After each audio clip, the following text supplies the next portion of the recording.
किसी भी व्यक्ति को एसिड रिफ्लक्स होता है, जैसे कि खाना खाने के तुरंत बाद ही खाना ऊपर की तरफ आने लगता है और खट्टा पानी मुंह के अंदर आता है, मुंह का पूरा स्वाद चेंज होने लगता है, चिपचिपा लगने लगता है।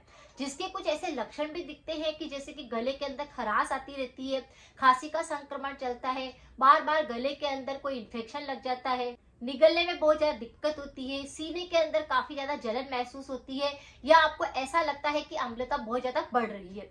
तो इसके आज हम ऐसी रेमेडी करेंगे जिसे करने पर आपके पेट की अगर गर्मी होगी तो वह भी शांत हो जाएगी। अगर आपको बहुत ज्यादा एसिडिटी होती है, गले के इन्फेक्शन होते हैं या गले के अंदर बहुत ज्यादा जलन होती है, तो वह भी बिल्कुल क्योर होगी। लेकिन इससे पहले हमें जानना होगा कि ये किस कारण से होता है।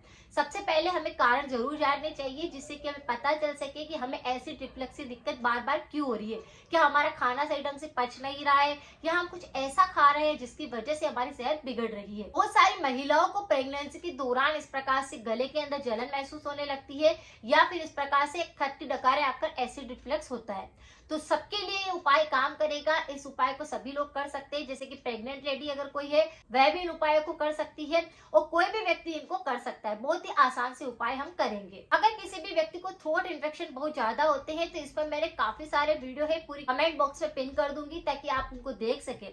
अपना कमेंट के अंदर हमेशा अपना फीडबैक जरूर लिख कर दे, जिससे कि लोगों को आसानी रहे उन उपायों को करने में। जब वो किसी प्रकार का कमेंट पढ़ते हैं कि उनको कुछ आराम मिला है, तो वो उस उपाय को करते हैं तो उनको भी जल्दी से आराम मिल सकता है। आप अपना कमेंट हमेशा लिखिए, अपना फीडबैक जरूर दें। सबसे पहले हम यह जानेंगे कि एसिड रिफ्लक्स क्यों होता है, किस कारण से ये दिक्कत होने लगती है। अगर शरीर के अंदर पानी की कमी आ रही है तो सबसे पहला कारण यही होता है कि सीने के अंदर जलन होने लगती है। अगर किसी व्यक्ति का खाना सही ढंग से पच नहीं रहा है, जैसे कि वो बहुत ज्यादा हैवी खाना खाते हैं, या खाना खाने का उनका समय नहीं होता है, कभी भी अगर वो कुछ भी खा लेते हैं वो पचता नहीं है, जिसके कारण गले के अंदर जलन होती है, खाना ऊपर आता है, खट्टी डकारें आती है, और जो अम्ल हमारे पेट के अंदर बनता है वह विषाक्त पदार्थ पैदा करके वापस ऊपर की तरफ आने लगता है। ज्यादा चाय कॉफी इनका सेवन करने से भी इस प्रकार की दिक्कत रहती है। अगर कोई भी व्यक्ति एक ही जगह पर बैठकर काम करता है, मोटापा काफी ज्यादा होता है, तो भी इस प्रकार का संक्रमण देखने को मिलता है।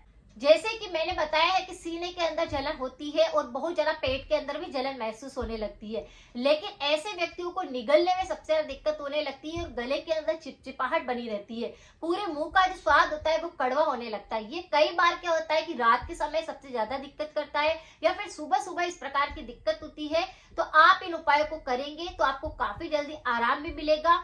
आपको क्या करना है, जो खसखस आता है जिसको पोस्ता दाना भी बोलते हैं, ये आसानी से आपको राशन वाले की दुकान पर मिल जाएगा। इसे आप आराम से ले लीजिए। और जो राजस्थान के अंदर अगर कोई व्यक्ति है तो उसको हम डोडा बोलते हैं। डोडा के दाने हेल्थ के लिए काफी ज्यादा यूजफुल होते हैं। ये पेट की गर्मी को शांत करते हैं, गले की जलन को बिल्कुल सही करते हैं, अगर एसिडिटी बहुत होती है तो उसको ठीक करता है, एसिड रिफ्लक्स अगर हो रहा है तो उसको सही करेगा, और थ्रोट इन्फेक्शन पर भी काफी ज्यादा काम करता है।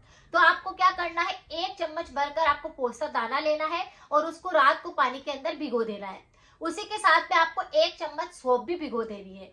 सौंफ वही होती है जिसको हम मसालों के रूप में काम में लेते हैं। तो सौंफ का एक चम्मच ले लीजिए, और एक चम्मच ही आपको खसखस का दाना, पोस्ता दाना या डोडा का दाना, इसको आप भिगो दीजिए। जो आपने खसखस और सौंफ भिगोई है उसको छान करके आप उसको अच्छे से चबा चबा कर खाइए।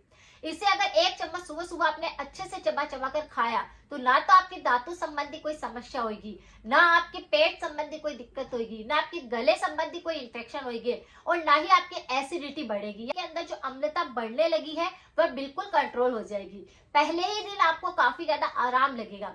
लेकिन जैसे बहुत सारे लोग होते हैं कि उनको एसिड रिफ्लक्स रोज होता है, समय से इनको दिक्कत हो रही है, तो इस उपाय को आप 5-7 दिन कंटिन्यू करिए। वैसे इस उपाय को रोज भी अगर कोई व्यक्ति करता है तो कोई नुकसान नहीं करता है। इस उपाय को करने से आपके एसिड रिफ्लक्स की समस्या है वह जड़ से साफ हो जाएगी। बहुत ही आसान उपाय है और इसको करना भी बहुत आसान है। सुबह सुबह इनको खाना शुरू करें, आप देखेंगे कि आपके शरीर के अंदर काफी ज्यादा एलर्जी आ गई है, गले के संबंधी जितने भी रोग होते हैं वो खत्म होने लगे हैं, शरीर की गर्मी थी, अगर आपके पेट के अंदर जलन बहुत ज्यादा हो रही थी, तो ये उसको बिल्कुल सही कर देगा। बहुत आसान उपाय है और इसको कोई भी कर सकता है। साथ में हमेशा ध्यान रखिए कि अगर आपको इस प्रकार की दिक्कत हो रही है तो पानी की कमी शरीर के अंदर ना होने दें। बार बार आपको पानी पीना है। आप कभी अदरक का पानी ले सकते हैं, इससे भी आपको काफी ज्यादा आराम मिलता है। या फिर आप नॉर्मल पानी भी है मटकी वाला, तो उसको आप पीना शुरू करें। मटकी वाला पानी भी एसिडिटी को जड़ से सही करता है। इसे 1 गिलास पानी को आप भर लीजिए, एक जगह पर आप बैठ जाइए और इसे घूट घूट करके अच्छे से इस पानी को पीजिए। जब भी गले के अंदर एसिडिटी हो रही होती है और अगर हम मटकी का पानी एक जगह पर बैठ करके उसे घूट घूट पीते हैं तो गले की जलन बिल्कुल सही हो जाती है, खाना अच्छे से पचने लगता है। ये बहुत ही आसान से उपाय है, लेकिन इनको कोई करना नहीं चाहता है। अगर कोई करते हैं तो उनको एसिडिटी या एसिड रिफ्लक्स होता ही नहीं है। और जब गले के संक्रमण होते हैं तब बहुत ज्यादा दिक्कत होने लगती है कि गले के अंदर चिपचिपाहट होने लगती है, निगलने में बहुत ज्यादा दिक्कत होती है, तो कफ बलगम भी इसकी वजह से बनने लगता है। लेकिन अगर आप इन उपायों को करेंगे तो जो गले के अंदर चिपचिपा पदार्थ निकलता है या कफ बलगम जमा होने लगता है, कई बार भोजन वापस ऊपर आता है तो चिपचिपाहट तो लाता है, लेकिन गले के अंदर भोजन का जमाव होने लगता है, जिसके कारण आपके व्हाइट व्हाइट पदार्थ पूरे गले के अंदर जमने लगता है, फंगल इन्फेक्शन होने लगते हैं और थ्रोट के अंदर आपको ऐसा लगता है कि कुछ चिपचिपा लग रहा है।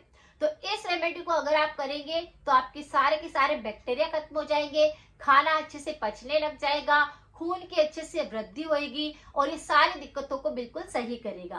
पेट की गर्मी भी इससे शांत होती है और ये जो बदलता मौसम रहता है इस दौरान अगर आप लेते हैं तो ये और भी ज्यादा रामबाण का काम करता है। सर्दियों के अंदर भी पोस्ता दाना काफी सारी बीमारियों को सही करता है। अगर आपको खांसी भी बहुत चलती है और खराश भी बहुत आती है तो जो सौंफ हमने ली है वह आपकी खांसी और खराश को भी बिल्कुल सही करेगा। ये काफी ज्यादा यूजफुल है, इसको आप कर सकते हैं अगर आपको एसिड रिफ्लक्स की दिक्कत है। आपने कुछ परहेज करें, जैसे कि तला हुआ बिल्कुल ना खाएं, मिर्च मसालों का प्रयोग ना करें, अचार का सेवन बिल्कुल ना करें। जब आपको एसिडिटी और एसिड रिफ्लक्स होता है तो आप दही का प्रयोग भी ना करें। अगर जानकारी कुछ यूजफुल रही है तो सभी के साथ जरूर शेयर करें। मिलते हैं फिर नेक्स्ट जानकारी के साथ में। Thank you so much.